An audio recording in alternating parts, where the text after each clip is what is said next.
कैसे हो मेरे भाई? कैसी चल रही है आप लोगों की प्रिपरेशन? आई होप आपकी प्रिपरेशन काफ़ी अच्छी चल रही होगी। जैसे कि आप स्क्रीन पे देख पा रहे हैं, आज हम क्लास कर रहे हैं अर्थमेटिक के मैराथन की। ये क्लास शायद 90 से 95 मिनट, शायद ज़्यादा इससे भी चले। और इस क्लास में आप सीखेंगे क्वेश्चन को कैसे अप्रोच करना है और छोटे छोटे जो ट्रैप्स होते हैं क्वेश्चन में, उन ट्रैप से कैसे निकलना है। तो ज़्यादा टाइम वेस्ट नहीं करते हैं भाई, वैसे भी टाइम कम रह गया। तो शुरू करते हैं पहले क्वेश्चन के साथ। ठीक है। The ratio of the population of village A to village B in 2017 is 5:6. If 45% of the population of village A were female, which is 675, and the ratio of male to female in village B is 5:4, then find the number of female in village B. Female निकालनी है village B में। ठीक है। Village ए और village B का मुझे ratio दे रखा है, कितना है? 5:6। इतना लिखना नहीं है, चलो ट्राई करता हूँ मैं भी तुम्हारे लिए। कम से कम मैं लिखूंगा, पर समझाना पड़ता है ना। देखो 45% of population of village a female है, तो 675 का 45%। आप कैसे लिखते हैं परसेंटेज को? परसेंटेज को आप ऐसे तो लिखते हैं 45% of total population is equal to कितना आ जाएगा? 675। तो टोटल पॉपुलेशन कितनी आ जाएगी? 675 अपॉन 45। परसेंटेज क्या होता है? 1/100। तो 100 ऊपर जाएगा तो क्या आ जाएगा? 675 अपॉन में 45 इंटू 100। तो इतना सब ना लिख के मैं सीधा ये लिख सकता हूँ 675 की वैल्यू 45 है, तो 100 की वैल्यू कितनी होगी? ये होगा टोटल पॉपुलेशन। आगे से मैं ऐसे ही लिखूंगा, कुछ आगे क्वेश्चन आएंगे तो। ठीक है। तो टोटल पॉपुलेशन ऑफ ए आ जाएगा। ये कट रहा है तो काट लो। 15 3 45, 15 चौको 60, 15 पंजे 75। ये फिर 15 से कट रहा है तो आ जाएगा 1500 है टोटल पॉपुलेशन ऑफ ए। ठीक है। टोटल पॉपुलेशन ऑफ ए और बी का रेशियो 5:6, तो ए की वैल्यू 1500 है, तो ये कितना हो गया? 300 गुना। तो पॉपुलेशन ऑफ विलेज बी कितनी हो जाएगी? 1800, क्योंकि रेशियो तो 5:6 में ही रहेगा ना। ठीक है। एंड द रेशियो ऑफ, तो विलेज बी की पॉपुलेशन कितनी होगी? 1800। 1800 में male to female in village B was 5:4। तो 9 की वैल्यू 5:4 है, तो 4 की वैल्यू कितनी हो जाएगी? 9 दूनी 18, 400, 200, 800। तो total female in village B is 800, और 800 है नहीं तो नन ऑफ दिस। समझ आया? दोबारा बता देता हूँ। देखो टोटल पॉपुलेशन ऑफ ए कैसे निकालेंगे? 675 हमारे पास 45 की वैल्यू दे रखी है, तो टोटल पॉपुलेशन ऑफ हो जाएगी इंटू 100 कर देंगे, टोटल पॉपुलेशन ऑफ ए आ जाएगी। तो ए और बी का रेशियो दे रखा 5:6। ए की वैल्यू 1500, बी की वैल्यू हो जाएगी 1800। 1800 का रेशियो में दे रखा 5:4, 5 मेल 4 फीमेल। तो फीमेल की वैल्यू निकालनी, तो 4 की वैल्यू निकालनी है, तो 800। ठीक है। दूसरे क्वेश्चन में मूव करते हैं। अब bus leaves Pune at 6 AM at a speed of z km/h and reaches Mysore at 6 PM। 6 बजे सुबह निकलती, 6 बजे शाम को पहुंचती है। If the bus increases its speed by 22 km/h and reaches Mysore by 33.36 PM, मतलब थोड़ा टाइम कम हुआ, then what is the distance between Pune and Mysore. मुझे डिस्टेंस निकालना है पहली बात। दूसरी चीज मैं आपसे कहना चाहूंगा, अगर डिस्टेंस कांस्टेंट है, डिस्टेंस का फॉर्मूला क्या होता है? Speed into time. डिस्टेंस पहले वाले में कितना है हमें नहीं पता, तो स्पीड कितनी है? z km/h दे रखी है। टाइम कितना लगा हमें? सुबह के 6 से शाम के 6, 12 घंटे। और उसने क्या करा, जब अगर बस 22 किलोमीटर की स्पीड से रफ्तार बढ़ा देती है, तो वो पहुंचती है 3:36 शाम के। तो कितने मिनट कम हुए? कितने मिनट कम हुए?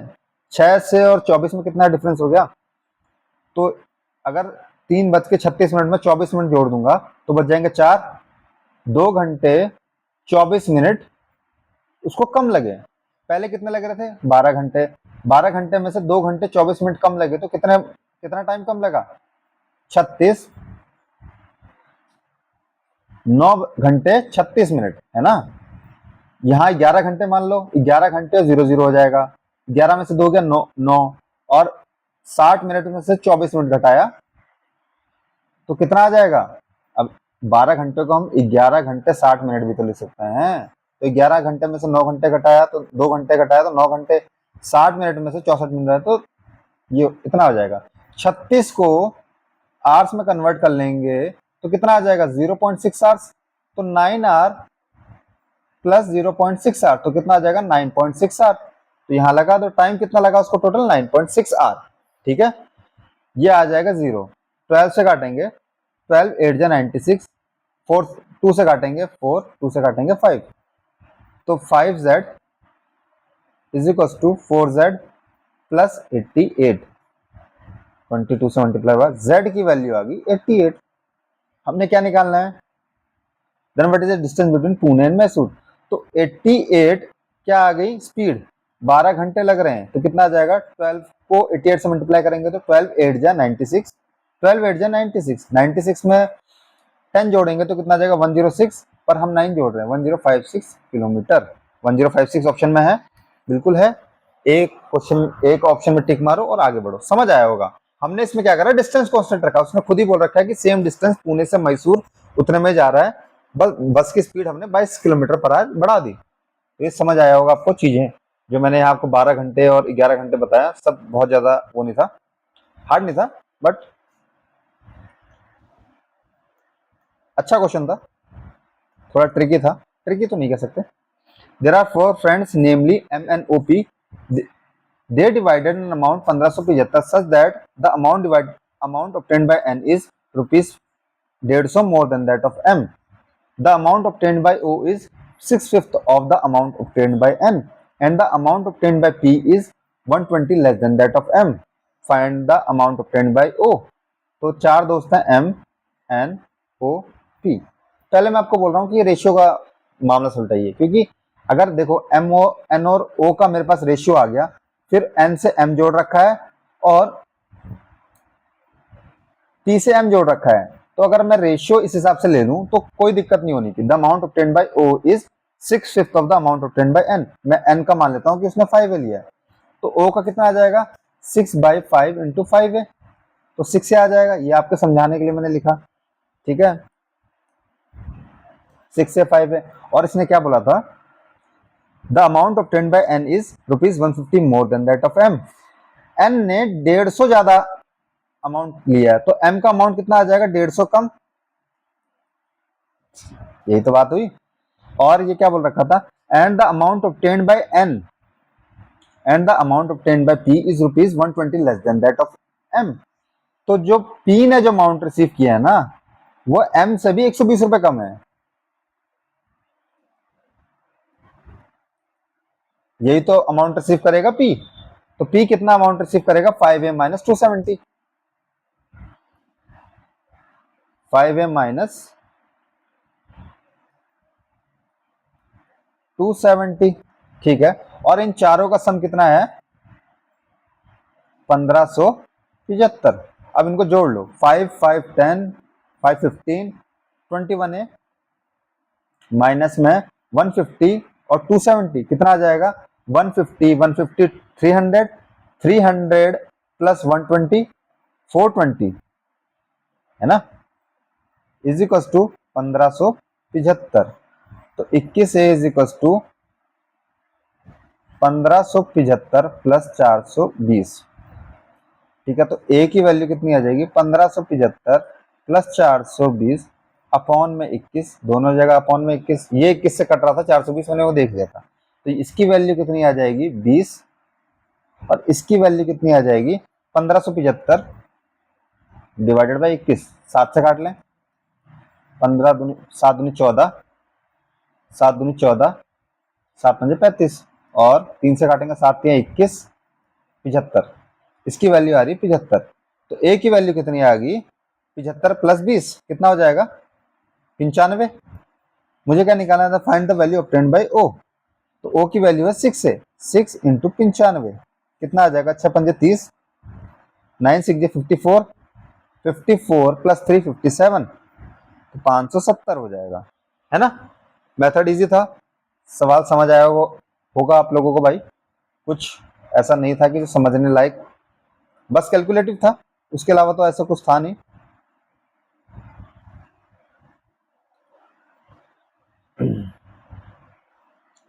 Selvam bought a wristwatch and a bag. He sold the wristwatch at a profit of 24% and a bag at a loss of 8%, earning overall profit of rupees 56. Find if the ratio of cost price to the wristwatch to the bag is 3:5. Find the average. तो wrist watch हो गई, ये bag हो गया, cost price क्या हो गया 300 है। देखो 3A और 5A है, मैं इसको 3A और 5A ले सकता था, बट फिर परसेंटेज जो दे रखा है ना वो निकालने में दिक्कत होती है, इसलिए इसको सीधा लो 300 और 500 की परसेंटेज निकालने में दिक्कत ना हो। फिर मार्क प्राइस होगा कुछ और फिर सेलिंग प्राइस होगा। मार्क प्राइस की तो यहाँ बात ही नहीं हुई है, तो सेलिंग प्राइस पे सीधा बात करते हैं। जो उसने रिस्ट वॉच ली है ना, रिस्ट वॉच, वो 24% के प्रॉफिट पे लिया है, तो इसका 24% कितना हो जाएगा, 300 का 20% होगा कितना 60 प्लस 4% होगा 12, तो 72 का प्रॉफिट हो गया 372। और 500 का लॉस 8% कितना लॉस हो जाएगा 40 का लॉस हो जाएगा, तो कितना आ जाएगा 460। ठीक है, ओवरऑल प्रॉफिट ये कितना आ रहा है, यहाँ ए है, ये आ जाएगा 800A और ये आ जाएगा 2, 6 6 12 1 13, 832A। 800 और 832 का डिफरेंस कितना आ गया 32 है। 32A की वैल्यू कितनी दे रखी है 56। 8% लॉस कितना होगा 40 ही होगा, और 24% प्रॉफिट कितना होगा 24 का 6 गुना, 12 का 6 गुना 72। ठीक है, 372, 40 घटाएंगे तो 460, बिल्कुल ठीक आ रहा है। 832A की वैल्यू हो जाएगी आपकी। और हमें दे रखा है प्रॉफिट, ओवरऑल प्रॉफिट हो रहा है 56 का, हमें ओवरऑल प्रॉफिट कितने का हो रहा है 32A का। यही तो हुआ टोटल एसपी, ये टोटल एसपी तो है और ये टोटल सीपी है, तो total SP minus total CP is equal to 32A is equal to 56। Find the average cost price of the wrist watch and bag. तो 500 और 800 का, 300 और 500 का एवरेज कितना आएगा 400। तो ए की वैल्यू कितनी आ गई 56/32 इंटू में 400, तभी तो यहाँ 400 दोनों साइड मल्टीप्लाई करेंगे। 8 चौको 32, 8 से काटेंगे 50, फिर 4 से काटेंगे 14 चौको 56, 14 इंटू 50 700। 700 ऑप्शन समझ आया, ये है, टिक मारो आगे बढ़ो। दोबारा एक्सप्लेन कर देता हूं। अब आप में से कुछ लोग सोच रहे होंगे कि मैंने 3 और 5 लेके क्यों नहीं किया। भाई मैं 3 और 5 लेके करता तो ये 72 नहीं आता, ये 0.72 आता, ये 40 नहीं आता, ये 0.40 आता। तो यहाँ ये चीज समझना जरूरी है कि ऐसा क्यों हुआ कि यहाँ मैंने 300 लिया। जब आपको दिखाई देना कि परसेंटेज आगे निकालना है तो ऑटोमेटिकली इसके आगे 2 जीरो लगा दो, कैलकुलेशन इजी हो जाएगी। कैलकुलेशन आपने देखा यहाँ से इतनी इजी होगी कि मैंने 72%, इसने बोला इसने भेजा 24% प्रॉफिट पे, 300 का 24% 72 होता है, और उसने बोला जो उसने बैग लिया है वो बेचा उसने 8% के लॉस पे, तो 500 का 8% का लॉस कितना होगा 40। ठीक है, 500 में 40 घटाएंगे तो 460, इसमें जोड़ेंगे 372, दोनों को हमने ऐड किया तो 7 कितना आ जाएगा 2 6 12 13 800 832, और सीपी तो हमारे पास 800 है, दोनों का डिफरेंस है 32। 32 की वैल्यू हमें दे रखी थी 56, कि उसे ओवरऑल प्रॉफिट हुआ 56, फिर ऐसे ही हमने 400 की वैल्यू निकाल ली। ठीक है, नेक्स्ट क्वेश्चन मूव करते हैं। B and C together can complete a work in 20 ratio 24/7 days, and the ratio of efficiency of B to C is 4:3. If A, B, C together can complete the work in 11 1:3 days, and they are getting a total wages of 41B plus 45, find the total wages of A and B together if the wages of C is इतना। समझ आया, B और सी किसी काम को 20 4/7 days में करता है और एफिशिएंसी का रेशियो दे रखा है, और ए बी सी तीनों मिलके 11 1/3 में कर देते हैं, and they are getting a total wage बोल रखा है, ए और बी का दे रखा है, हमें निकालना है ए और बी का वेज। ठीक है, तो बी और सी की एफिशिएंसी कितनी है 4:3। 3 सही से लिखता हूं यार मैं, 3 2 जैसा हो जाता है मेरा, 4:3। ठीक है, टोटल वर्क कितना है, टोटल वर्क है 20 4/7, 20 4/7 का मतलब 140, 20 यही है ना, तो 140 144/60 डेज का। तो total work is equal to total total work क्या होगा, टोटल टाइम इनटू एफिशिएंसी, यही तो होता है। पूरा काम कैसे कंप्लीट होगा, जितना टाइम लगा और जितनी एफिशिएंसी हुई, तो टोटल टाइम हमें लगा 144 डेज का, एफिशिएंसी कितनी है 7 है, तो टोटल वर्क कितना हो गया 144 ए, 144 ए हो गया ना। और हमें पता है ए बी सी ने टोटल वर्क किया है 11:3 रेशियो में। ए बी सी ने टोटल वर्क किया है, ए बी सी का टोटल वर्क किया है 11:3 मतलब 144 अपॉन 13 डेज में एबीसी ने। तो 144 ये नंबर ऑफ डेज है ना, तो टोटल वर्क क्या होगा, फिर दोबारा लगाएंगे यहाँ, total work is equal to 144 into 13। Total work कितना है हमारे पास, अभी हमने निकाला है, टोटल वर्क कितना है, लिख दूंगा total work is equal to total time into total efficiency. अब ए बी सी का निकाल रहे हैं हम, तो ये लिखेंगे, टोटल वर्क कितना है 144 है, टोटल वर्क ये निकाला है ना 144 है, is equal to total days कितना है 144 अपॉन 13। बी और सी की एफिशिएंसी कितनी है 7 है, प्लस ए की एफिशिएंसी, ए की एफिशिएंसी को हम मान लेते हैं एक्स, ए की एफिशिएंसी को हमने एक्स मान लिया या ए मान लो, जो मान सकते हो वो मान लो, एक्स मान लो, ए मानने में दिक्कत हो जाएगा कि यहाँ भी है वहां भी है। 144 से 144 कटा, तो 13a is equal to 7a plus X, तो x की वैल्यू कितनी आ गई 6 से, तो a की एफिशिएंसी कितनी होगी फ्रॉम दिस, यहां से जाएगा यहां कितना आ जाएगा, यहां से ए बी सी की एफिशिएंसी कितनी हो जाएगी 6, 4 और 3, यही तो है, ए बी सी की एफिशिएंसी आ गई मेरे पास। अब क्या बोल रखा है, अब सबसे मेन था ए की एफिशिएंसी निकालना, वो हमने निकाल दी।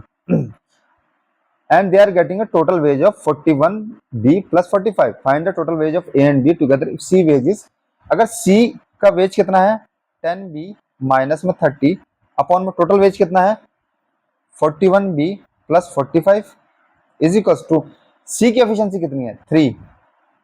वेजेस कैसे डिसाइड होते हैं, वेजेस डिसाइड होते हैं आपकी एफिशिएंसी का रेशियो जो होता है, जितना आप एफिशिएंटली काम करेंगे उतना ज्यादा आपकी मजदूरी, जितना ज्यादा मजदूर, जैसे bank PO for example, bank PO मजदूर तगड़ा कि भाई 9 से कभी भी जा सकता है, 7, 8, 9, 6, 7।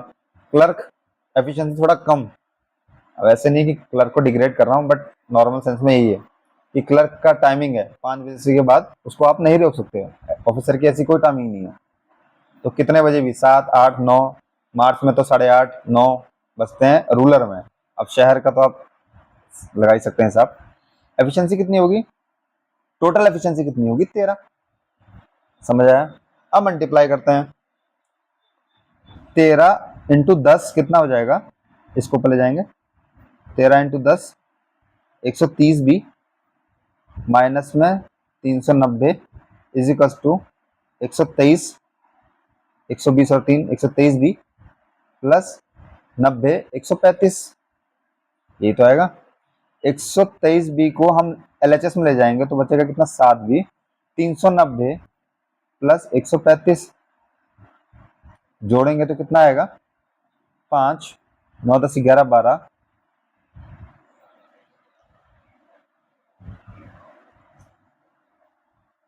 41B प्लस 45B है, 3/13 ही है,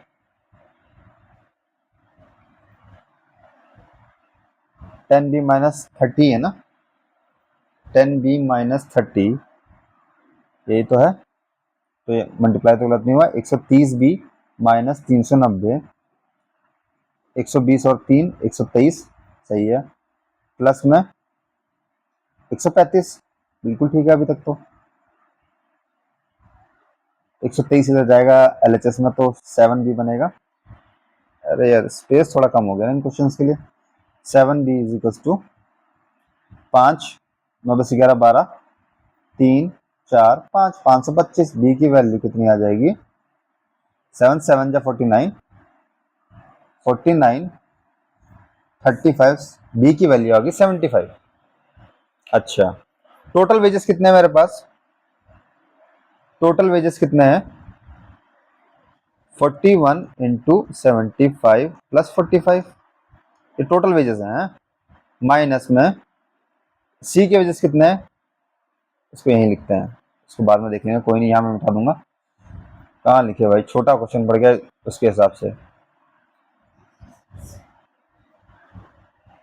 थोड़ा छोटा करके लिखता हूँ, ठीक है, एक तरीका हो रहा है। टोटल वेजेस कितने हैं मेरे पास? 41 इंटू 75 प्लस का 45। सी और सी के वेजेस कितने थे? सी के वेजेस थे इतने, माइनस में अगर टोटल वेजेस में से सी के वेजेस माइनस कर दूं तो ए और बी के तो आ जाएंगे, हमें ए और बी के चाहिए। सी के वेजेस कितने हैं? 10 बी माइनस में 30, माइनस का 10 इंटू बी की वैल्यू कितनी है? 75 और माइनस का 30, ठीक है। 41 इंटू 75 प्लस 45 माइनस का 10 इंटू 75 प्लस 30, ठीक है। ये कितना आ जाएगा? 75। और ये दोनों कितना जाएगा? 31 इंटू 75, ये तो आएगा 41 में से 75 कॉमन लूंगा तो 41 माइनस 10 बचेगा, 41 माइनस 10 प्लस 75। अब 75 कॉमन ले लो तो ये 32 आ जाएगा, तो 150 इंटू 16 आ जाएगा। तो जीरो यहाँ लिया, 16 पंजे 80, 16 कम 16, 16 8 24, 24 ऑप्शन में है, ऑप्शन सी में है। समझ आया होगा भाई मैंने क्या किया, ठीक है। मैंने आपको दोबारा बताता हूँ, ये है टोटल वेजेस और ये है wages of C. Total wages में सी के वेजेस माइनस करूंगा तो ए और बी का तो ऑटोमेटिकली आ जाएगा ना। टोटल वेजेस में सी का माइनस करूंगा तो ए और बी का आ जाएगा।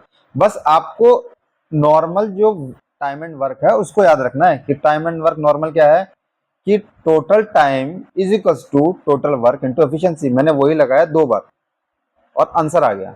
और ये क्वेश्चन थोड़ा डिफिकल्ट है, बट ऐसा नहीं है कि ये क्वेश्चन आ नहीं सकता, ये आएगा, बट 90% लोग उसको स्किप करेंगे, ठीक है। नेक्स्ट क्वेश्चन में मूव करते हैं। अ पर्सन इन्वेस्टेड 45,000 नहीं 14,500 for 4 years in a scheme that offers simple interest at a rate of 16%.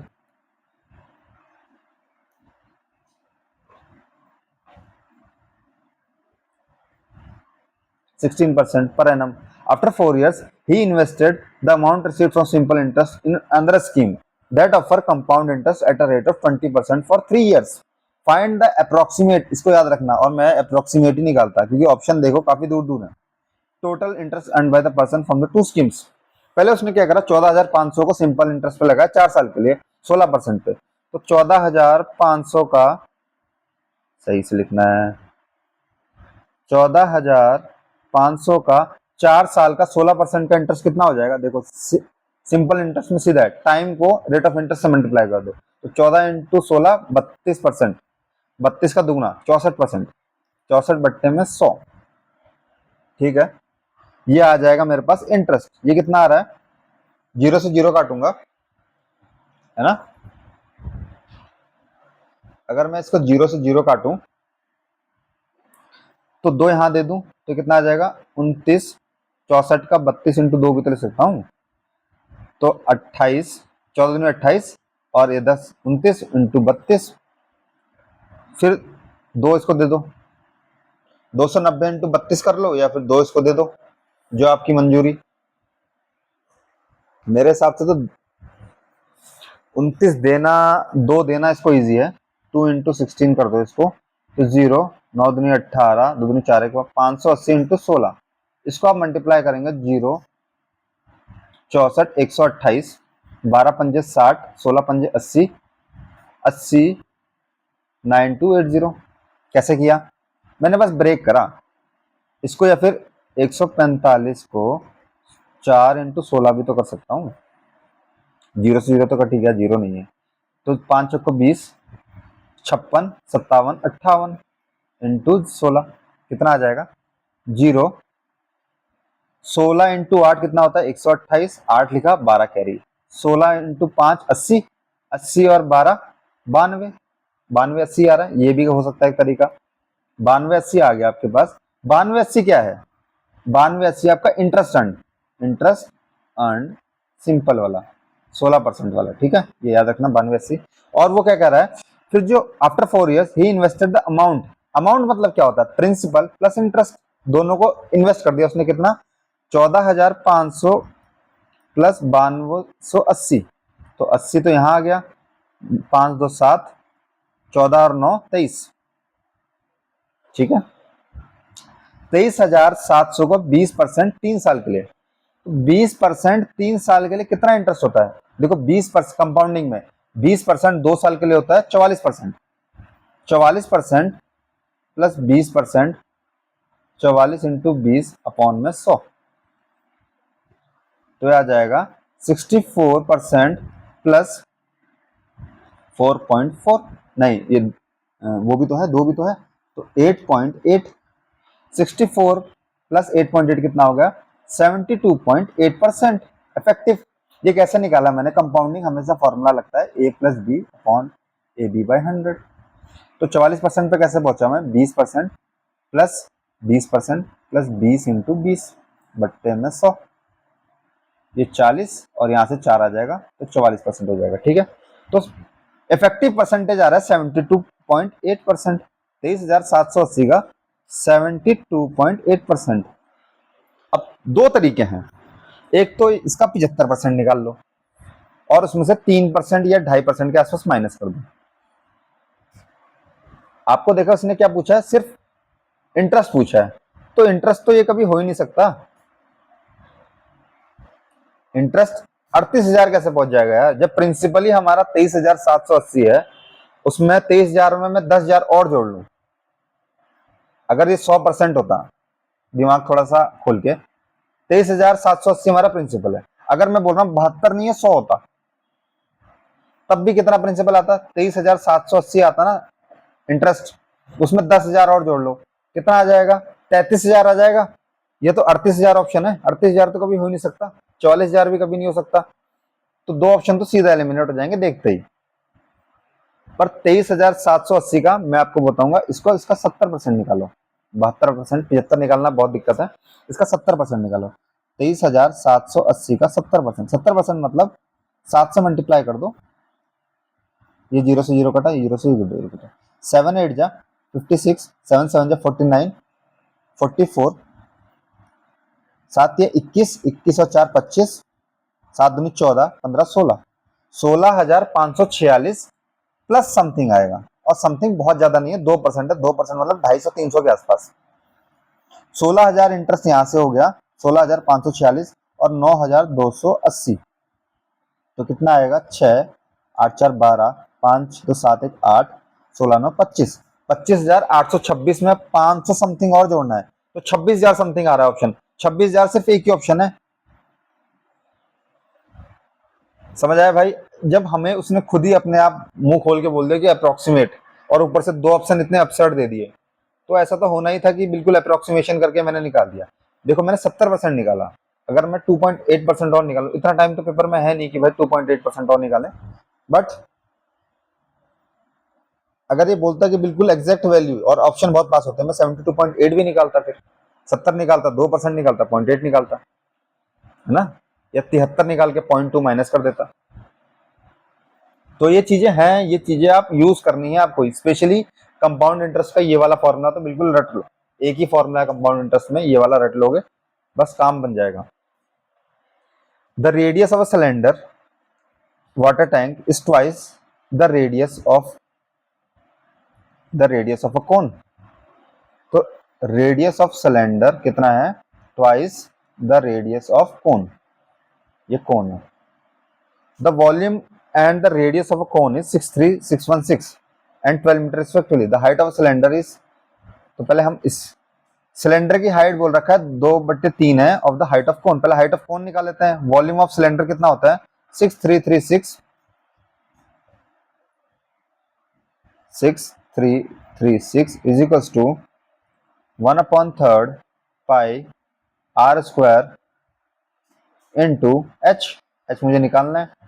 तो सिलेंडर का मुझे रेडियस पता चलेगा कितना, 24। ठीक है, तो 11 से काट लो, 11 से तो कटेगा, मजबूरी है बेचारे की। 5, 55, 83, ये आ जाएगा कितना 77 और 66। 24 से काटेंगे तो ये 24 आ जाएगा, 24 का स्क्वायर होता है ना 576। 12 से काटेंगे तो 2 आ जाएगा। तो h की वैल्यू कितनी आ गई, 42। 7 या 21, 21 दूनी 42, 42 आ गई ना h की वैल्यू। तो उसने क्या बोल रखा है, the height of the cylinder is 2/3 the height of the cone. तो कितना हो जाएगा, 14 3 42, तो हाइट ऑफ द सिलेंडर होगी 28। तो वॉल्यूम ऑफ कैपेसिटी मतलब वॉल्यूम सिलेंडर निकालना है हमने, तो वो कितना होता है, पाई आर स्क्वायर, आर की वैल्यू 24 है, इंटू एच।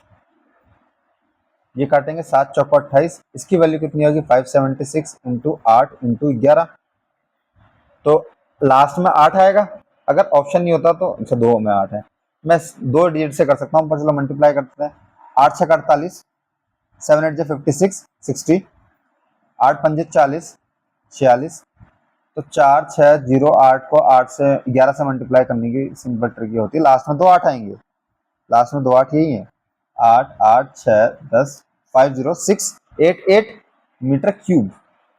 ठीक है, समझ आएगा होगा, सिंपल क्वेश्चन था, कोई बहुत ज्यादा तामझाम नहीं था। जहां तामझाम होगा वहां समझाऊंगा लंबा, जहां नहीं होगा वहां क्यों समझाना भाई। The sum of the present age of mother and her daughter is equal to 53। मेरे को लग रहा है थोड़ा छोटे साइज होना शुरू हो जाएंगे। The sum of the present age of mother and her daughter is equal to 53। मदर और डॉटर की एज कितनी है, 53। Before 4 years the mother age is 7/2 times of her daughter age at that time. मतलब 4 साल पहले जो मदर की एज है, मदर की एज कितनी होगी m-4, वो 7/2 टाइम्स थी daughter age at that time, मतलब उस टाइम पे 7/2 टाइम्स थी। तो कर लेंगे 2m माइनस का 8 is equal to 7d minus का 28। तो 2m 7d को 28 को पॉजिटिव लाना है ना मुझे, 28 को पॉजिटिव लाना है, तो 28 को मुझे एलएचएस में ले जाना पड़ेगा।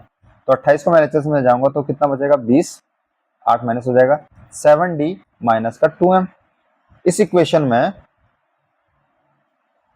इक्वेशन में 2m से मल्टीप्लाई कर देते, 2 से मल्टीप्लाई कर देते हैं, तो 2m प्लस 2d, ये वाली इक्वेशन है 2 से मल्टीप्लाई कर रखी है।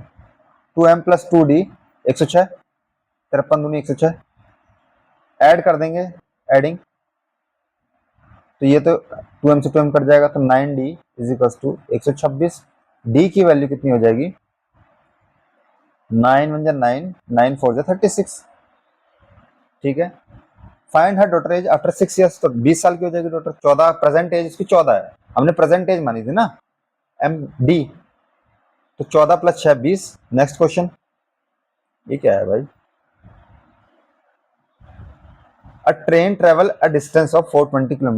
If the train increases speed by 20%, then it take 1 hour less than its usual time to reach the destination.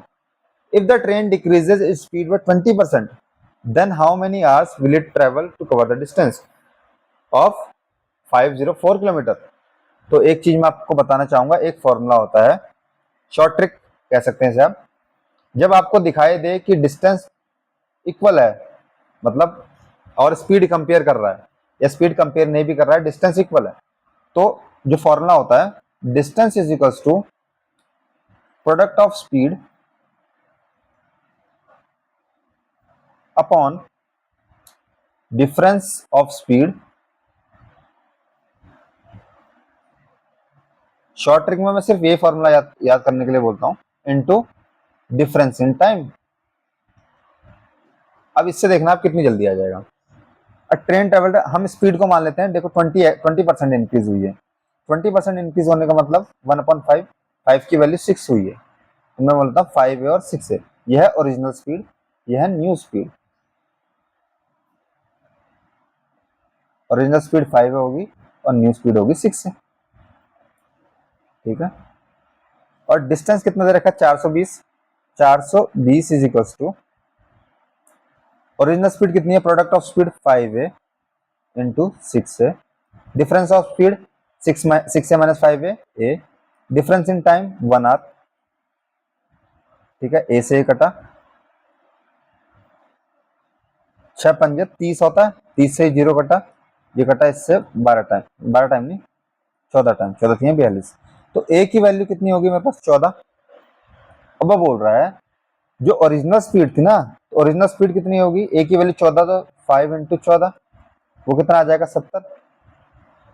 Original speed को उसने डिक्रीज करा इफ द ट्रेन डिक्रीज 20% से, तो 20% से घटाने का मतलब 14 से घटाएंगे ना 20%, तो कितना आ जाएगा 56।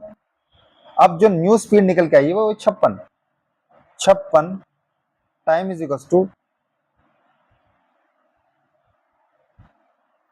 इक्वल टू डिस्टेंस कितना है 504, स्पीड कितनी है 56, तो 56 90 दिख रहा है क्या, 9 6 जा 54, 9 5 जा 45, 504, तो 9 आवर्स है, 9 आवर्स, ठीक है। ये फॉर्मूला याद कर लेना आप, जो मैं फॉर्मूला बोलूंगा वही याद करना आपको, बस ये फॉर्मूला भी याद कर लो, काम बन जाएगा इससे, ठीक है। अगला question, in a lab a jar contain 840 ml mixture of solution A and solution B, ठीक है।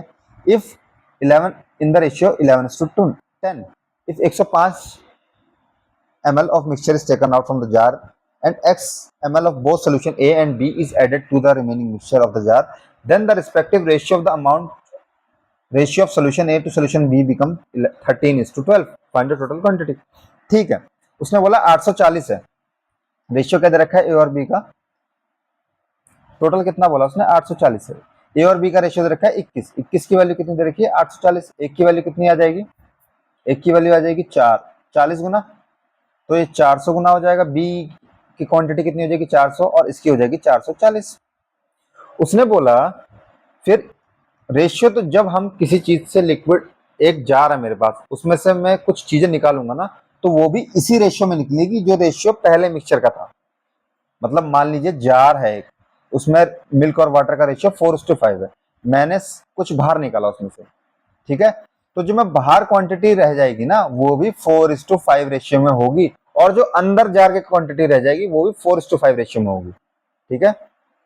तो जब हमें 105 ml बाहर निकाल रहे हैं ना, उसका रेशियो भी 11:10 होगा, तो 21 की वैल्यू 105, एक की वैल्यू 5, तो एक की वैल्यू 5, तो 11 की वैल्यू कितनी निकाली हमने 55, और यहाँ निकाली 40, तो 360 यहाँ बचा, और यहाँ कितना बचा 385, 15 जाएगा ना, 385, 385 आएगा मेरे हिसाब से, तो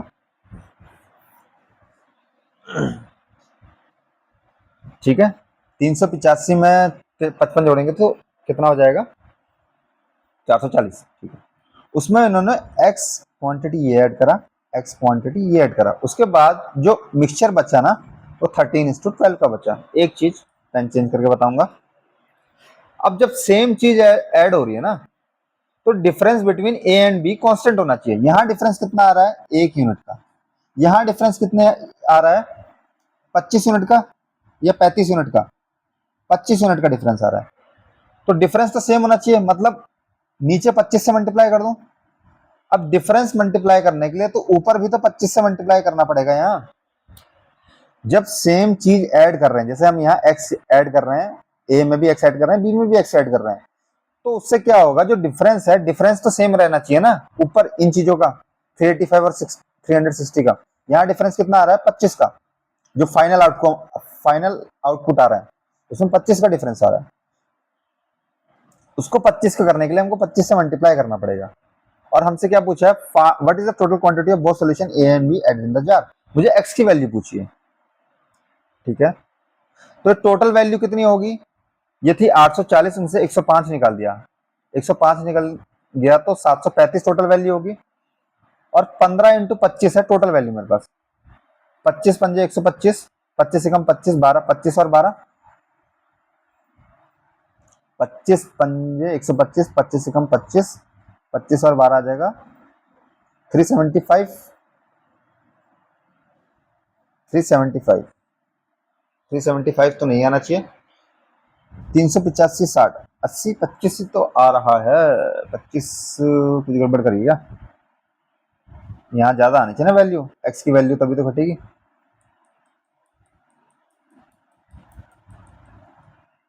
इरेज करने में फायदा है। इस चीज में आपको दोबारा एक्सप्लेन करता हूँ।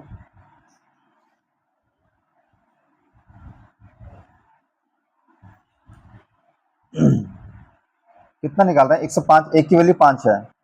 अच्छा, एक की वैल्यू 5 है तो 10 की वैल्यू कितनी होगी? 50 होगी ना। 10 की वैल्यू 50 होगी, तो ये कितना आ जाएगा? 350, 350 आ गया। अब इन दोनों का डिफरेंस कितना आ गया? 35 का। अब मैंने आपको बोला था कि मैं अगर दोनों साइड सेम क्वांटिटी ऐड करता हूं तो जो ए और बी का डिफरेंस है निकालने के बाद और एक्स चीज डालने के बाद वो सेम होना चाहिए। यहाँ डिफरेंस कितना आ रहा है? 1 का। यहाँ डिफरेंस कितना आ रहा है? 35 का। तो दोनों साइड 35 से मल्टीप्लाई हो जाएगा। इन दोनों का सम कितना आएगा? 0, 840 में से 135 जाएगा तो कितना आएगा? 840 में से 105 जाएगा तो 35 और 735 आएगा। ठीक है, 735 आएगा। और यहाँ इन दोनों का सम कितना आ रहा है? 25 इंटू 35। 25 पंजे 125, 25 दिए 75, 7 2 9, 5 2 7, 7 1 8, 875 आ रहा है टोटल 2x ऐड करने के बाद। ठीक है, तो 875 माइनस 735, यही तो फाइनल सोल्यूशन ऑफ जो हमने ऐड करा है। 0, 7 में से 3 गया 4, 8 में 7 गया 140, ऑप्शन में है। समझ आया होगा। अगर जिसको ये समझ नहीं आया ना वो क्या कर सकता है? देखो 385, ये थोड़ा इजी मेथड है। 385 में x जोड़ा, 350 में x जोड़ा, उसके बाद जो रेशियो आया 13:12 आया। अब ये यहाँ दिक्कत हो जाएगी मल्टीप्लाई करने में 385 का, इसलिए मैंने ये मेथड बताया कि अगर हम सेम क्वांटिटी दोनों जगह ऐड कर रहे हैं तो जो डिफरेंस होना चाहिए ना ए और बी का मिड स्टेज में और फाइनल स्टेज में, वो सेम होना चाहिए। फाइनल स्टेज में 1 का डिफरेंस आ रहा है, उसको 35 कॉमन बनाना पड़ेगा। 35 का डिफरेंस बनाने के लिए दोनों ऊपर 35 से मल्टीप्लाई करना पड़ेगा, तब जाके डिफरेंस 35 का होगा। ठीक है, नेक्स्ट क्वेश्चन। अगर आप इस मेथड से जाएंगे तो लंबा कैलकुलेशन करना पड़ेगा आपको, इसलिए मैंने ये वाला मेथड बताया।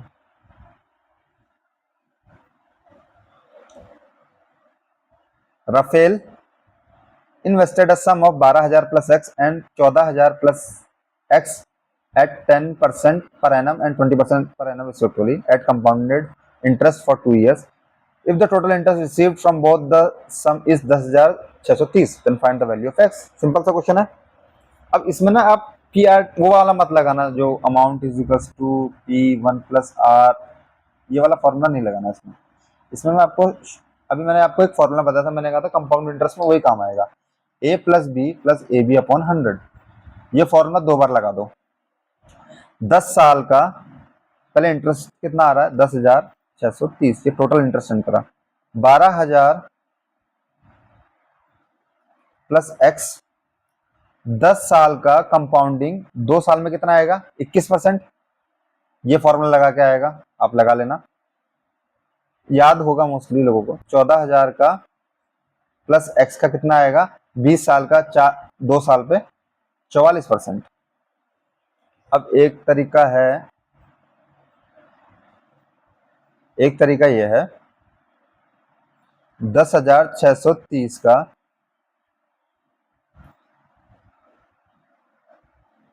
देखो, ये इसको हम लिख सकते हैं 12,000, 21% या निकाल सकते हैं सीधा, तो निकाल ही लो यार, ऐसे करो, है ना, झंझट जाएगी बार बार लिखने से। ये आ जाएगा 21x और 44x, कितना आ जाएगा? 65% ऑफ x, यही तो आया, प्लस परसेंट से 2 जीरो कट गए, 12 एकम 12, 12 दूनी 24, 1 25। ठीक है, 2 जीरो से 0 ये इतना आ जाएगा। 44% ऑफ एक जीरो तो आएगा, 2 जीरो से 2 जीरो कटेंगे, ये जीरो रह जाएगा ना, परसेंटेज से 2 जीरो कटेंगे, एक जीरो रह जाएगा। 44 को अंदर मल्टीप्लाई कर दिया और ये 7 मैंने पहले ही लिख दिया स्टेप काटने के लिए अपना। 14 चौको 56, 14 चौको 56, 56 और 5 61, 6160। अब इन दोनों को जोड़ेंगे तो क्या आएगा, 80, 5 1 6, 8680 आ रहा है, 8680 आ रहा है ना आपका। अब 86 जो 80 है ना, 10,630 में से घटा दो, 0 13 13 9 10 5 9 1950, 1950 का 65%, परसेंट को वैल्यू अपॉन 100 में ले लो, एक्स ले लो, तो 13 आ जाएगा, ये आ जाएगा 20। 13 से काटेंगे, 13 कम 13, 13 पंजे 65, तो 15 दूनी, ये जीरो चल रहा है, ठीक है, 15 दूनी एक्स की वैल्यू कितनी आ गई, 15 दूनी 150 इंटू 20, तो 150 इंटू 20 कितना होता है, 3000। 3000 ऑप्शन है, टिक मारो, आगे बढ़ो। ठीक है, next question. Ratio of side, भाई 46 मिनट हो गए, काफी क्वेश्चन कर लिए हैं और करेंगे, स्पीड बढ़ाएंगे थोड़ा, ठीक है। Ratio of side of cube two the height of cuboid is 3:4. The total surface area of cube is 1944 centimeter square, and the length of the cuboid is 15, and the breadth of the cuboid is 1/2 of side of cube.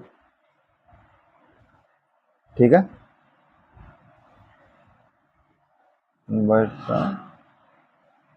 Side of cube. तो इसमें surface area दे रखा है, अगर आपको सिर्फ surface area लिखा हो तो उसका टोटल सरफेस एरिया होना 6a square is equal to 1944। 6 से काटेंगे, 6 18, 14 6 दूनी 12, 24 6 चौको 24, तो a की वैल्यू कितनी हो जाएगी, 18। a की वैल्यू 18 आ गई, तो b की वैल्यू कितनी आ जाएगी क्यूबॉइड में, 9। अब क्या रह गया, हाइट बोल रखा है, हाइट ऑफ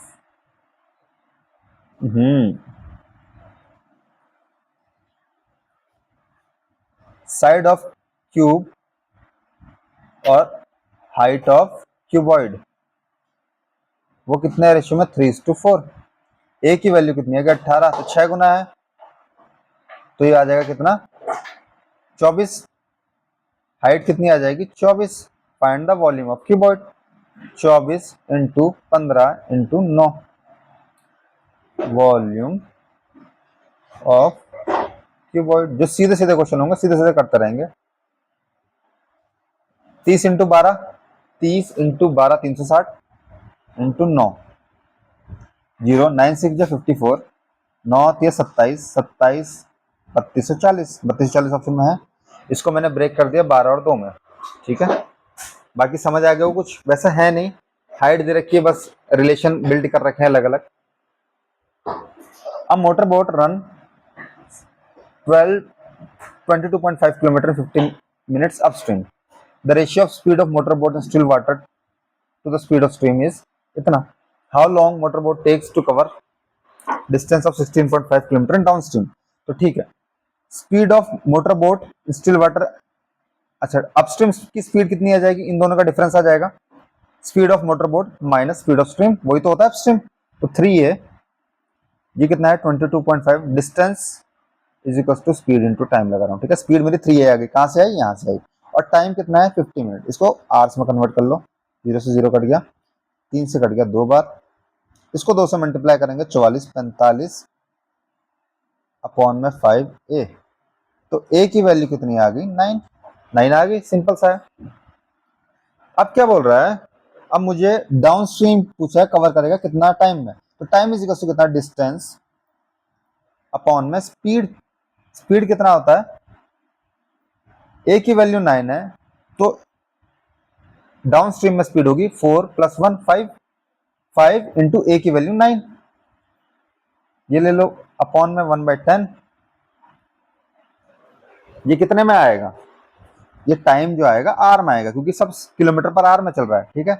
अब इसको आर से हटा के मिनट में लाने के लिए 60 से मल्टीप्लाई करना पड़ेगा।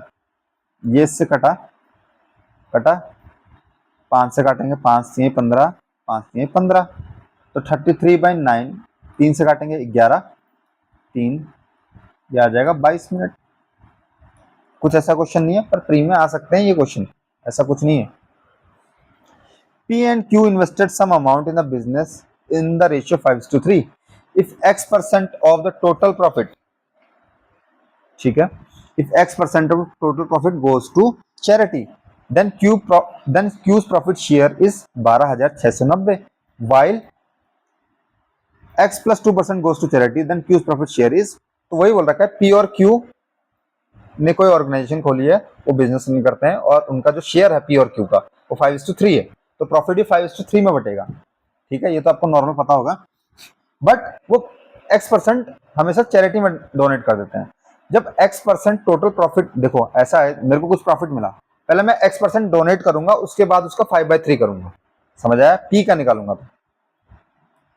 तो इसमें हम क्या लिख सकते हैं, Q का प्रॉफिट निकाल रहा हूं, ठीक है। मैंने माना Q का प्रॉफिट कैसे निकलेगा, मैं मान लेता हूं total profit TP, total profit हो गया मेरा TP का उसने X% डोनेट कर दिया। अब X% कैसे निकालते हैं, अब जैसे मैं आपको बोलूं 10% मैंने डोनेट कर दिया, तो अब रिमेनिंग प्रॉफिट का कितना होगा, 90% तो होगा। अगर मान लो मुझे 100 रुपए का फायदा हुआ, 10% मैंने डोनेट कर दिया, 10% डोनेट कर दिया, तो रिमेनिंग प्रॉफिट कितना रहा, 90%, ठीक है। अगर मैं बोलूं मैंने 50% डोनेट कर दिया, तो रिमेनिंग अमाउंट कितना रहा, 50%। अब ये 50% 90% पे कैसे आ रहे हैं, आप क्या कर रहे हैं, 100 माइनस 10% जो डोनेट करा है, 100 माइनस 50%। सिमिलरली समझ आए बात, मैं कह रहा हूं अगर मैंने कोई ऑर्गेनाइजेशन रन करी, ठीक है, कोई ऑर्गेनाइजेशन रन करी, मैं उसका 25% प्रॉफिट, मैंने और मेरे दोस्त ने, मतलब हम P और Q ने एक ऑर्गेनाइजेशन रन करी, और हम दोनों ने बोला कि हम 25% अपना प्रॉफिट जो होगा वो चैरिटी में डोनेट कर देंगे।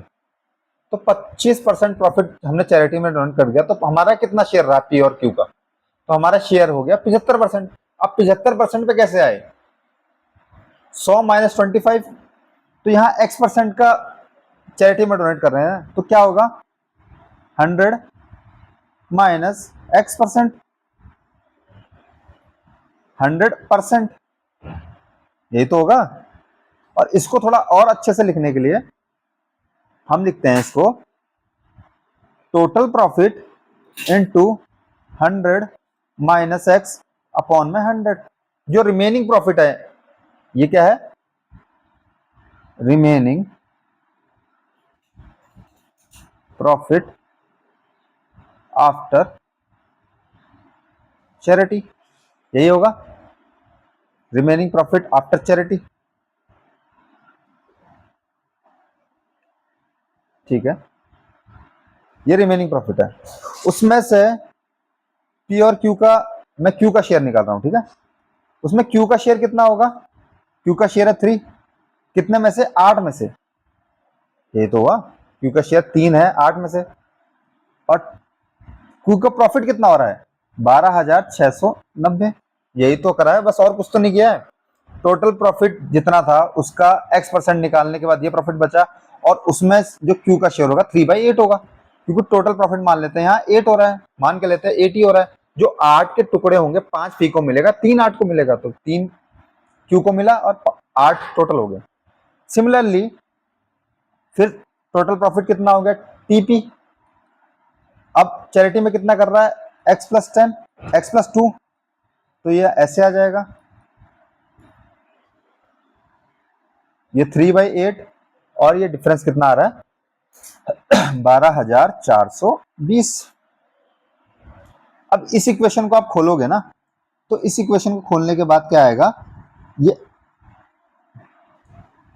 जो -X और -2 हो जाएगा, तो ये 100 -2 हो जाएगा, तो 98 में लिख देता हूं डायरेक्ट, ठीक है, 98 में लिख देता हूं इसको डायरेक्ट, 98, इसको थोड़ा बड़ा करते हैं, -X, ठीक है। अब मैं कह रहा हूं इक्वेशन 1 और इक्वेशन 2, 1 इक्वेशन को 2 से डिवाइड कर दो। जब आप 2 से डिवाइड करेंगे 1 इक्वेशन को तो क्या आएगा, टीपी से टीपी कट जाएगा, टीपी से टीपी कट जाएगा, 3/8 से 3/8 कट जाएगा, इससे ये कट जाएगा, 0 से 0 कट जाएगा, 100 से 100 कट जाएगा। तो क्या रह जाएगा ऊपर, 100 माइनस एक्स अपॉन में 98 minus x is equal to 1269 upon में 1242। ये तो बचा 9 6 8 9 4 2 6 7 8 9, ये 9 से कट रहा है, 9 1 जा 9, 9 1 9 36, 9 4 जा 36, 9 1 जा 9, 9 1 जा 9 34, 9 3 जा 27, 27 27 आ गया 72, 9 8 जा 72, 4 2 6 8 9, 3 से फिर कट रहा है, 3 से काटेंगे तो कितना आएगा, 3 4 3 12 7 3 21 और 3 से काटेंगे तो 4 3 12 6 3 18, 47/46। अब ये क्या आ गया, 100 माइनस एक्स अपॉन में 98 minus x is equal to 47/46। ठीक है, अब इसको सॉल्व करेंगे, 100 minus x into 46 is equal to 47 98 minus x. 47 into 98 को मल्टीप्लाई करने का तरीका है 47 इंटू 100 माइनस का 47 इंटू 2 माइनस का 47x। 98 को मैंने ब्रेक कर दिया 100 माइनस 2 में, तो यही तो आएगा, यही आएगा। और ये आएगा 4600 माइनस का 46x। ठीक है, ये कितना आ जाएगा 4700 माइनस ये कितना आ जाएगा 4700, यार यहाँ जगह कम पड़ रही है, माइनस 7 दूनी 14 4 दूनी 8 1 9 94 माइनस का 47x, तो ये आ जाएगा 4606x माइनस 47x। यार ये यहाँ लिख रहा हूँ, ठीक है, मैं यहाँ लिख रहा हूँ,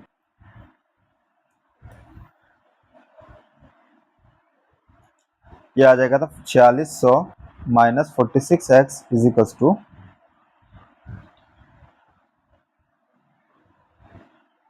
4606 था क्या, 4606 ऊपर लिखा था मैंने, 4606 माइनस 47x, तो 47x LHS में ले जाओ तो बचेगा x, और 4600 RHS में ले जाओ तो बचेगा 6, तो x की वैल्यू आ जाएगी 6, x की वैल्यू आ गई 6 ऑप्शन में है।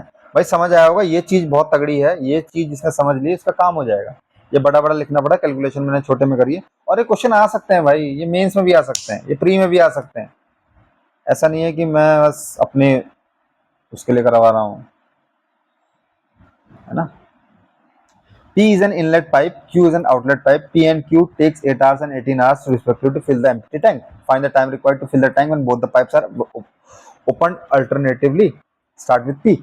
P inlet है, Q outlet है, समझ आ गया होगा। एक 8 घंटे में बढ़ता है, एक 18 घंटे में बढ़ता है, और अल्टरनेटिवली वर्क करते हैं, स्टार्टिंग विथ P। ठीक है, P Q, P 8 घंटे, ये 18 घंटे, एलसीएम कितना आ जाएगा 78, 8 9 जा 4 जा। ठीक है, अब क्यू आउटलेट पाइप है तो क्यू हर माइनस का 4 होगा, कि निकाल रहे हैं ना, तो 1 घंटे में कितना काम हो रहा है, पी से शुरू कर रहे हैं ना, 9 यूनिट, 2 घंटे में कितना काम होगा 9 यूनिट माइनस का 4 यूनिट, 5 यूनिट काम होगा 2 घंटे में।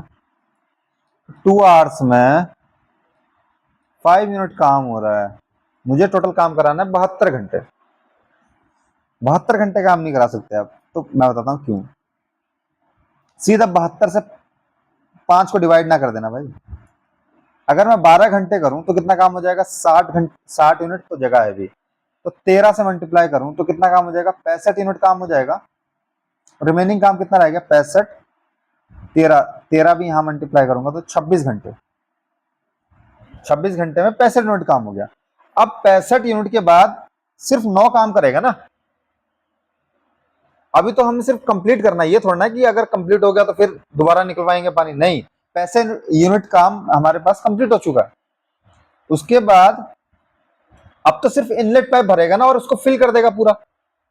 तो 65 के बाद कितना टाइम काम रह गया, 72 में से 65 गया तो 5 2 7, 7 यूनिट वर्क रिमेनिंग है। 7 यूनिट वर्क ये 7/9 आवर्स में कर देगा पूरा, और ये 26 आवर्स, 26 7/9 आवर्स, 26 7/9 आवर्स, समझ आया होगा। हम सीधा 72 से नहीं करेंगे, वो क्यों नहीं करेंगे कभी बाद में बताऊंगा, फिलहाल याद रखना कि ऐसा आएगा अल्टरनेटिवली। तो अल्टरनेटिव में इसको नियरेस्ट में कोशिश करना कि 9 यूनिट पहले माइनस कर लो। 72 में से 9 माइनस कर लोगे तो कितना आ जाएगा, 12, 12 में से 9 गया 3, 63, 63 के आसपास नंबर देखना है बस आपको, ये चीज याद रखना। ऐसे ही करना अब, क्योंकि एक बार जब वो भर जाएगा पूरा फिर तो हमें खाली नहीं करना है ना, हमें सिर्फ फिल करना है। 2 dice are thrown at once. Find the probability that the sum of the number is either divisible by 2 or divisible by 3. इसका तो बेसिक मेथड है। देखो 2 डाइस एक साथ फेंकी हैं और उसमें बताना है कि ये डिविजिबल बाय 2 है या डिविजिबल बाय 3 है। तो देखो अगर हम मान लेते हैं पहली डाइस में 1 आया, पहला हम लेके चल रहे हैं कि डाइस 1 में 1 आया, तो डाइस 2 में क्या क्या आ सकता है, 2 आ सकता है, 1 और 2, क्लियर ही बना देता हूँ सीधा यार। देखो 1 और 2 आया तो 3 हो जाएगा सम, पॉसिबल है। 1 और 3 आया तो 4 हो जाएगा सम, पॉसिबल है। 1 और 4 आएगा तब पॉसिबल नहीं है। 1 और 5 आएगा तो 6, 2 और 3 के डिविजिबल होंगे, ये भी 2 का डिविजिबल, ये 3 का डिविजिबल है, ये 2 का डिविजिबल है, ये 3 और 2 दोनों का डिविजिबल है, ठीक है। और 1 और 6 आया तो 7 हो जाएंगे, और 1 और 1 आया तो वो भी तो 2 का डिविजिबल है। 1 और 1 2 का डिविजिबल, 3 का डिविजिबल, 2 का डिविजिबल, 3 का डिविजिबल, ठीक है। सम बोला हमसे ना, हमने एक बारे में 2 पासे फेंके एक साथ, और एक पासे में 1 आया, एक पासे में 2 आया, तो टोटल सम कितना हो गया 3, तो 3 से डिविजिबल है। अगर हम मान लेते हैं कि दूसरे जो हमने लिया इस सेकेंड डाइस, एक डाइस को हमने फिक्स कर लिया, 2 डाइस है, एक डाइस में हमने फिक्स कर लिया, तो 2 आया, 2 के साथ 1 आएगा तब भी 3 से डिविजिबल है, 2 के साथ 2 आएगा 2 से डिविजिबल है, 2 के साथ 3 आएगा ये डिविजिबल नहीं है, 2 के साथ 4 आएगा तो 3 से डिविजिबल है और दोनों से डिविजिबल है, 2 के साथ 5 आएगा तो नहीं होगा, 2 के साथ 6 आएगा तो 8 डिविजिबल है, 3। अब तीसरा देखते हैं, अगर 3 हम फिक्स कर लें, 3 के साथ 1 आएगा तो डिविजिबल है, 3 के साथ 2 आएगा नहीं, 3 के साथ 3 आएगा हो जाएगा, 3 के साथ 4 आएगा तो 4 3 7 नहीं आएगा, 3 के साथ 5 आएगा तो 8 हो जाएगा, 3 के साथ 6 आएगा तो बिल्कुल हो जाएगा। ऐसे ही हम 4 के साथ देखें, 4 के साथ 1 नहीं होगा, 4 के साथ 2 होगा, 4 के साथ 3 नहीं होगा, 4 के साथ 4 होगा, 4 के साथ 6 होगा, 4 के साथ 5 भी होगा। ऐसी 5 में 5 1 के साथ होगा, ठीक, 5 2 के साथ नहीं होगा, 5 3 के साथ होगा, 5 5 के साथ होगा नहीं होगा, 5 4 के साथ होगा, 5 6 के साथ होगा नहीं होगा, क्योंकि 11 हो जाएगा सब।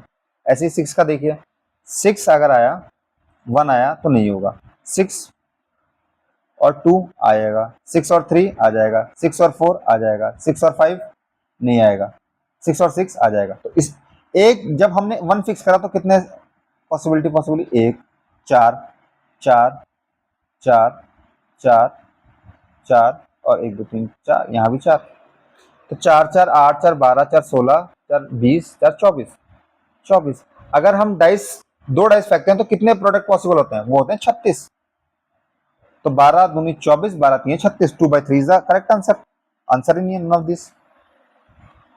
जब हम 2 डाइस फेंकते हैं तो पॉसिबिलिटीज कितनी होती हैं, 1 1 आएगा, 1 2 आएगा, 1 3 आएगा, 1 4 आएगा, ऐसे ऐसे हमारे पास 6 तक पॉसिबिलिटीज होती है, 36, 36 मतलब 24 पॉसिबिलिटीज हैं जिसमें सम इवन होगा या मतलब 2 से डिविजिबल होगा या 3 से डिविजिबल होगा, ठीक है। नेक्स्ट क्वेश्चन करते हैं। Aman bought a chair for rupees X and sold it to Jagan at a profit of 25% and Jagan sold it to Priya for Y at a profit of 20% and Priya sold it to Pavi for Z rupees Z at a loss of A%. If the difference between the value of X and Y is 800, तो पहले क्या बोल रखा है, CP SP, SP किसका होगा, ये SP होगा अमन का। उसने चेयर खरीदी और 25% प्रॉफिट में बेच दी। 25% प्रॉफिट मतलब 25% की वैल्यू थी 1/4, अगर 4 की खरीदी हो तो 5 में बेच दी, अमन की बात होगी, ठीक है। अरे जो सेलिंग प्राइस ऑफ अमन है वो कॉस्ट प्राइस ऑफ जगन हो गया, ठीक है। Jagan sold it to Priya for a profit of 20%। 20% की वैल्यू कितनी होती है, सेलिंग प्राइस ऑफ जगन 20% की वैल्यू होती है 1/5। 1/5 मतलब 5 की चीज 6 में बेची, और इसने बोला है ये x है और ये y है, ठीक है। And Priya sold it to Pavi, ये जो है कॉस्ट प्राइस ऑफ प्रिया है ना, प्रिया ने इसमें खरीदा at a loss of A% के लॉस में बेचा। If the difference between the x and y, x और y का डिफरेंस 2a का डिफरेंस कितना है 800, a की वैल्यू कितनी आ गई 400 and z is and Priya sold to Pavi, तो सेलिंग प्राइस ऑफ प्रिया कितना आ जाएगा z, तो z की जो वैल्यू है 160 ज्यादा है than the average of x and y, तो 4 और 6 का एवरेज कितना आता है 5 इंटू a, तो 2000 प्लस 160 कितना आ जाएगा 2160, z की वैल्यू आ जाएगी 2160, ठीक है। और ये कितना है 6a, a की वैल्यू है 400, तो 2400, कितने का लॉस हुआ उसे, लॉस कितने का होगा 40 2200 240, 240 का लॉस हुआ कितने में 2400 में, तो कितने का लॉस हुआ टोटल 10% का लॉस हुआ उसे। Find the value of 2a, 10% मतलब a की वैल्यू आ गई 10, 20%, 20, समझ आ गया होगा, इजी क्वेश्चन था। नेक्स्ट क्वेश्चन मूव करते हैं भाई, ये है DI। अब मैं सोच रहा हूँ कि ज़्यादा लंबी क्लास नहीं खींचूं क्योंकि 1 घंटा 70 मिनट तो हो ही गए, कुछ ये मैं करवाऊंगा पक्का बाद में। अभी कुछ वैसे क्वेश्चन देख लेते हैं जो हमें थोड़े से यूनिक मुझे लगे, जैसे ये क्वेश्चन रेशियो मिल्क और वाटर वाला लग रहा है, इसको देखते हैं। The ratio of milk and water is 2:3 and 3:2, x और वाई, ठीक है। मिल्क वाटर एक्स और वाई, मिल्क कितना है 2 और 3 है, और वाई में कितना है, अबे काटने के बाद भी गलत लिख दिया भाई, एक्स, अब पहले एक्स लिखूंगा, वाई मिल्क वाटर, एक्स में मिल्क और वाटर का रेशियो कितना है 2:3 और वाई में कितना है 3:2। द क्वांटिटी ऑफ मिक्सचर और the quantity of mixture in x is 10 litre, ये 10 लीटर है, तो 5 की वैल्यू 10 है, तो एक की वैल्यू कितनी होगी 2, तो ये कितना होगा 4 लीटर, ये कितना होगा 6 litre. If both x and y are mixed, then the quantity of milk in the final mixture is 2 liter more than the, तो मिल्क माइनस वाटर कितना है 2 लीटर एक्स्ट्रा है, तो मिल्क कितना है 4 लीटर प्लस 3a मान लेते हैं इक्वेशन को, माइनस 6 लीटर प्लस का 2a, इन दोनों का डिफरेंस कितना है 2 लीटर, लीटर ले लो भाई वरना दिक्कत हो जाएगी। 4 में से 6 गया तो माइनस का 2 लीटर, 3 में से 2 गया प्लस का a is equal to 2 litre, तो a की वैल्यू आ जाएगी 4 litre. Then find the quantity of mixture B, तो 5a, a की वैल्यू होगी 4, 5 इंटू 4, हलवा सवाल था मुझे लगा कुछ होगा इसमें, 20 लीटर। DI कर लेंगे, DI में लग जाएंगे 20 मिनट, चलो कर लेते हैं भाई, देखते हैं बाकी कितना नीचे तक पहुंच पाते हैं।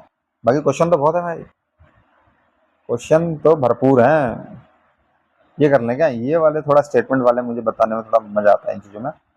चलो ये करते हैं स्टेटमेंट वाले, या डीआई करें, स्टेटमेंट कर लेते हैं भाई। चलो स्टेटमेंट में थोड़ा सा मजा ज्यादा आता है। फॉलोइंग क्वेश्चन, स्टेटमेंट मजा इसलिए आता है ना क्योंकि इजीली निकल जाते हैं। एक तो जिसको थोड़ा लॉजिक क्लियर है ना भाई, बहुत ज्यादा कुछ करने की जरूरत नहीं है। Following question contains two statements as statement 1 and 2. You have to determine which statement is are necessary to answer the question as and give answer as. Mahi pick 2-digit number randomly from 100, 10 to 99. Find the number. ठीक है, 10 से 99 के बीच में उसने कोई number लिया randomly. When 20 is added to a number, it become 180% of itself. 2-digit number है ना, तो उसको मानो 10x plus 5. हमेशा 2-digit नंबर को मानो 10x plus 5. और उसने 20 इसमें ऐड करा तो वो नंबर बन गया 180% ऑफ इटसेल्फ।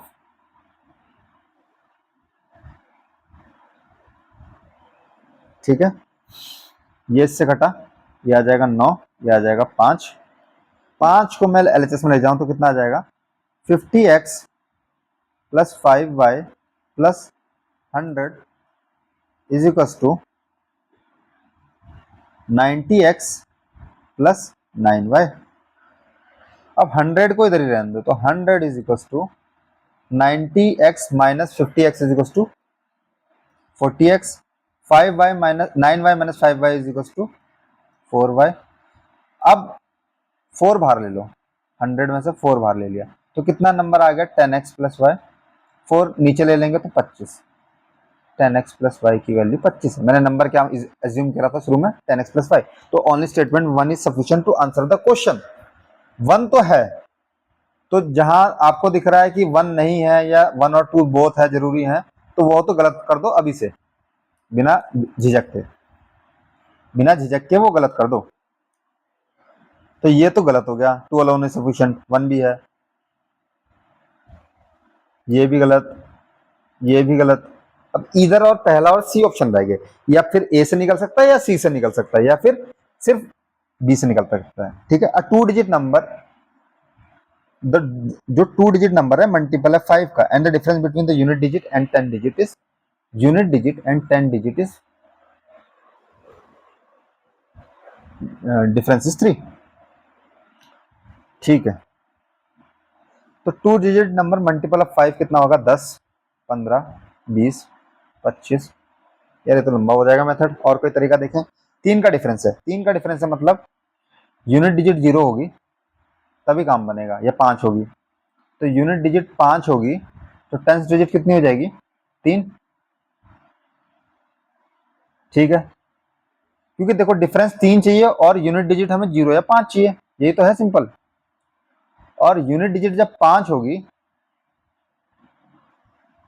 तो डिफरेंस 3 का हो सकता है, या 10th डिजिट छोटी हो सकती है या 10th डिजिट बड़ी हो सकती है। तो 3 ऑप्शन आ रहे हैं अभी भी। 2 digit number is a multiple of 5, 5 का मल्टीपल है, and the difference between unit digit and 10th digit is 3। 3 answer आ रहे हैं मेरे पास। 30 में भी यही हो रहा है, देखो unit digit 10th digit multiple of 5 है और डिफरेंस 3 का है। 3 मल्टीपल आंसर नहीं हो सकते, तो ये गलत। तो only statement 1 is sufficient to answer the question. ठीक है भाई, समझ आया होगा। दूसरा देखते हैं, the probability of selecting a boy in a school when all the student are present is 7:12। Find the total number of boys in the school. ठीक है, 7/12 है। Total number of girls in the school is 350। The number of boys in, दोनों से आ सकता है अलग अलग, इधर वाला। देखो अगर मैं मान लेता हूं कि टोटल बच्चे 12 हैं, तो उसमें से 7 लड़के होंगे, लड़कियां कितनी होंगी 5। 5 की वैल्यू मुझे दे रखी है 350, तो कितना 70 टाइम्स। जो भी वैल्यू आएगी, वैल्यू को छोड़ो तुम, वैल्यू से हमें कोई लेना देना नहीं है भाई। ये 350 है, 70 टाइम्स आ जाएगी, तो ये 490। बॉयज पूछा ना, तो बॉयज आ जाएंगे 490, पहले से आ रहा है। और दूसरा बोल रखा था number of boys is 140 more than the girls. Boys और गर्ल्स का डिफरेंस कितना आ रहा है 2। 2 की वैल्यू कितनी है 140, 1 की वैल्यू कितनी हो जाएगी 70। तो बॉयज की वैल्यू कितनी हो जाएगी 490। दोनों से आंसर आ रहा है भाई, दोनों से आंसर आ रहा है।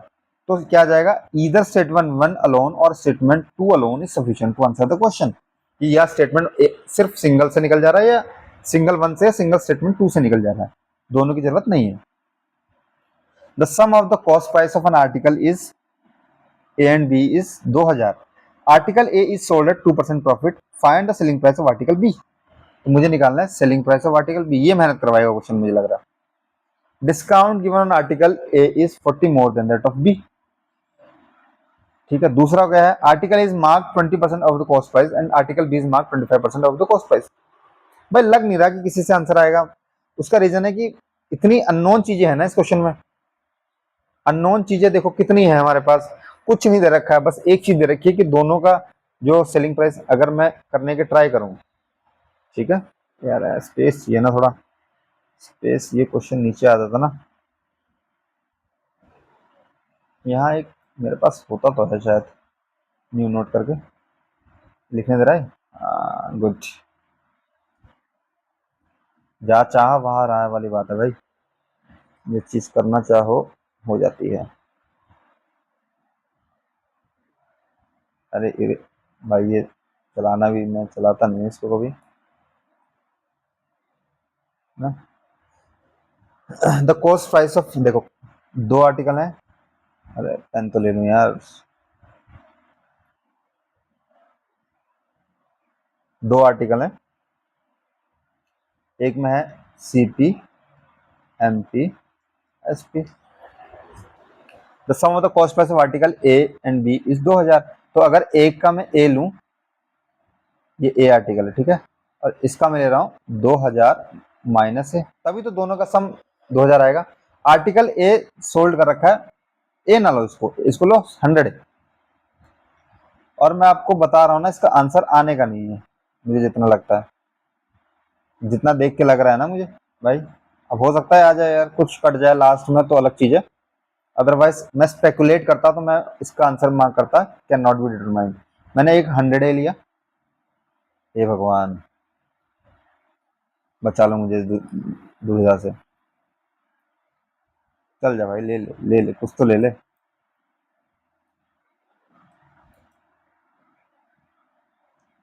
तू बंदी हो जा, मैं यही कर लेता हूँ भाई। ठीक है, मैं यही कर लेता हूँ, छोटा मोटा लिख के। तीन चीजें है ना हमारे पास, सीपी एमपी और एसपी। मैं मान रहा हूँ ए और बी है हमारे पास। ए का है हमारे पास 100 है, तो बी का कितना हो जाएगा कॉस्ट प्राइस, 200 माइनस है। और इसने क्या बोला है हमसे, the article A is sold 2% profit, तो 2% के प्रॉफिट में बेचेंगे तो 102 ए हो जाएगा। Find the selling price of article B. The discount given on article A is 40 more than the article B. इससे तो कभी नहीं आएगा, बाकी चीजें तो तुम छोड़ दो कि हो सकता है कि दोनों से आ जाए, but statement alone one is sufficient to answer the question, ये तो नहीं है। इधर वाला भी गया, इधर वाला कहाँ है, ये रहा। अब टुगेदर हो सकता है, बाकी देखते हैं। The discount given on article A is 40 more than that of B. Discount जो दे रखा है ना, डिस्काउंट तो अभी कुछ बात ही नहीं है। Article A is mark 20% of cost price, A को 20% ऑफ कॉस्ट प्राइस मार्क करा, तो 100 की चीज 120 में बेची अब its cost price. Article B is mark 25% of its cost price. तो इसका चलो जो भी आएगा वैल्यू 5/4 आएगी ना, वैल्यू जो भी आएगी, मुझे वैल्यू से मतलब ही नहीं है। तो 5/4 आएगा, 2000 माइनस 100 ए, ये तो आएगा 25% ऑफ कॉस्ट प्राइस, यही आएगा। अब मुझे निकालना है क्या, सेलिंग प्राइस। सेलिंग प्राइस की तो अभी तक बात ही नहीं हुई बी की। जब बात, जिस चीज की बात ही नहीं हुई, वो उसका सोल्यूशन कैसे निकाल लेंगे। ऑप्शन डी, मैंने आपको बोला था कि ऐसा ही होगा, कि इसमें इतने अननोन वेरिएबल्स है ना कि आंसर आने का नहीं, जबकि मैंने एक वेरिएबल लेकर चला था। The difference between the circumference of a circle and diameter is 90 centimetre. Circumference of circle क्या होता है, 2πr। डायमीटर क्या होता है, 2r। d is equal to 2r। 2r की वैल्यू कितनी देखिए, 90 centimetre. Find the area of circle. तो 2r बाहर ले लेंगे, पाई माइनस 1 आ जाएगा, 90 आ जाएगा। सिर्फ एक अननोन वेरिएबल है r, एक वेरिएबल है, एक इक्वेशन है, तो स्टेटमेंट 1 अलोन तो सफिशिएंट है आंसर निकालने के। वैल्यू नहीं निकालनी है मुझे, ठीक है। उसने सिर्फ मेरे को बोला है कि हो सकता है, नहीं हो सकता है। पाई की वैल्यू रखेंगे 22/7, तो काट के कुछ ना कुछ आ ही जाएगा आंसर, इतना मुझे पता है। और कुछ पॉइंट में भी आ जाए, 3.14 भी रख लूं, मेरे को आंसर थोड़ा निकालना है। मुझे तो सिर्फ ये देखना है कि भाई, मुझे तो सिर्फ ये देखना है कि आ सकता है नहीं आ सकता है, इफ आंसर इज पॉसिबल, बिल्कुल पॉसिबल है भाई। एक इक्वेशन बन रही है, एक अननोन वेरिएबल है, और एक अननोन वेरिएबल के लिए एक इक्वेशन सफिशिएंट होती है। The circumference of a circle, circumference कितना होता है 2πr, is 180% more than the length of rectangle. 180% मतलब 180% ज्यादा है, तो मतलब 280% मोर than the length of rectangle. And the parameter of rectangle is 96। Parameter क्या होता है 2l + b = 96। अब देखो दो इक्वेशन तो है, पर अननोन वेरिएबल कितने हो गए 3, r l b। दो इक्वेशन 3 अननोन वेरिएबल, तो कभी आंसर नहीं आ सकता। तो statement one alone sufficient to the answer the question. अगर 3 इक्वेशन 3 अननोन वेरिएबल होते तभी आंसर आता। ठीक है, करने की भी जरूरत नहीं पड़ी भाई। A and B can do 50% of work in 7 days and 9 days respectively. The ratio of efficiency of A to C is, बहुत बढ़िया क्वेश्चन है। A B C, A और B का रिलेशन हमें पता है, पता है। ठीक है, तो A और C का हमें पता चल जाएगा, पता चल जाएगा। स्टेटमेंट 1 से आ जाएगा। कैसे आ जाएगा, अगर आपको भरोसा नहीं है निकाल के दिखाऊं। A टोटल काम कितने दिनों में करता है, आधा काम करता है 7 दिन में, तो पूरा काम कितने दिन में करेगा 14 दिन में। B आधा काम करता है 9 दिन में, तो पूरा काम कितने दिन में करेगा 18 दिन में। 14 इंटू ऐसी ले लो, ये 18 आ जाएगा, 14 आ जाएगा। अब फिर अब मुझे ए की एफिशिएंसी यहाँ 9:2 है, दुगनी हो रही है, तो बी भी दुगना होगा, तो ए बी सी का एफिशिएंसी का रेशियो कितना आ जाएगा 18, 14 और 4। अब सी का 4 है, टोटल वर्क 14 इंटू 18 है, लगा दो 14/18 अपॉन में 4। समझ आया होगा। The ratio of time taken by A B C is इतना, and D alone can complete the work in 12 days. देखो एबीसी का रेशियो है, डी से कोई नाता तो जोड़ो, उसका रिलेशन तो जोड़ो। एबीसी का रिलेशन है, रेशियो में दे रखा है, तो टाइम का दे रखा, तो एफिशिएंसी का अपने आप निकल जाएगा। बट डी का किसी का रिलेशन नहीं दे रखा ना, तो ये तो हो नहीं सकता। तो statement 1 alone is sufficient to answer the question. भाई इसीलिए मैं बोलता हूँ ये क्वेश्चन थोड़े इजी हैं करने को। अब बताओ डाउन स्ट्रीम वाला कराऊं ना कराऊं, 8 मिनट रह गए हैं, मैं 1.5 घंटा ही ले सकता हूँ बस भाई, मेरी भी गले की क्षमता है। दिन भर बैंक में सीखना पड़ता है, शाम को यहाँ एक ही जगह हो सकता है। ये वाला करें, ये वाला करते हैं।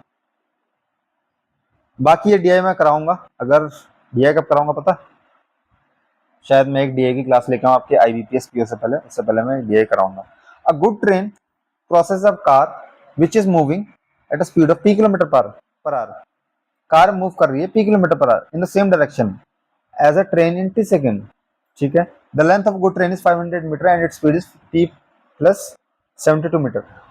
अगर सेम डायरेक्शन में मूव कर रही है, if the good train crosses the platform in t + 10 second, find the length of the platform. ठीक है, अगर वो सेम डायरेक्शन मूव कर रही है, पहली बात, अगर सेम डायरेक्शन में मूव कर रही है तो रिलेटिव स्पीड क्या होगी p + 72 - p, तो रिलेटिव स्पीड आ गई 72 km/h। टोटल लेंथ कितनी है हमारे पास 500। जो ट्रेन मूव कर रही है, कार की तो कोई हम मान के चलते हैं कि पॉइंट ऑब्जेक्ट है, तो कोई उसकी लेंथ नहीं है। तो total distance is equal to speed, speed कितनी आ गई relative speed p + 72 - p upon time, time कितना लिया उसने t सेकंड, p से p कटा, t की वैल्यू कितनी आ गई 572। देखो km/h में है, इसको मीटर/h में चेंज करने के लिए 5/18 करेंगे, तो t इज इक्वल टू कितना आएगा 500 इंटू 18 72 अपॉन में 5, यह आ जाएगा 100, 18, 36, 54, 72, 4 गुना, जो t की वैल्यू आ जाएगी 25 सेकंड आ जाएगी। ठीक है, t की वैल्यू 25 सेकंड यहां रख दो। तो प्लेटफॉर्म क्रॉस कर रहा है, ट्रेन जो प्लेटफॉर्म क्रॉस कर रहा है 35 सेकंड में, तो डिस्टेंस कितनी है वही निकालना है। Platform, length of platform plus distance of train 500 metre is equal to time कितना है 35 सेकंड, टी की वैल्यू हमने 25 निकाली, 10 यहां जोड़ के 35 सेकंड इंटू स्पीड। स्पीड क्या है हमारे पास ट्रेन की p + 72। अभी मैंने आपको एक चीज बोली थी, क्या बोला था, मैंने बोला था दो इक्वेशन चाहिए दो अननोन वेरिएबल के लिए। यहाँ कितने अननोन वेरिएबल है? एक, दो। इक्वेशन कितनी है? एक। तो आंसर कैन नॉट डिटरमाइन। ठीक है, बस भाई आज के लिए इतनी ही मेरी कैपेसिटी है। और आप इन क्वेश्चनों को आप सॉल्व करेंगे, आपको पता चलेगा ये क्वेश्चन थोड़े अच्छे लेवल के हैं। अभी भी क्वेश्चन रह रहे हैं, मैं शायद कराऊंगा, एक क्लास और ले लूंगा अगर अच्छा रहा फीडबैक। और आज के लिए इतना ही भाई। थैंक यू एवरीवन, मिलते हैं कल।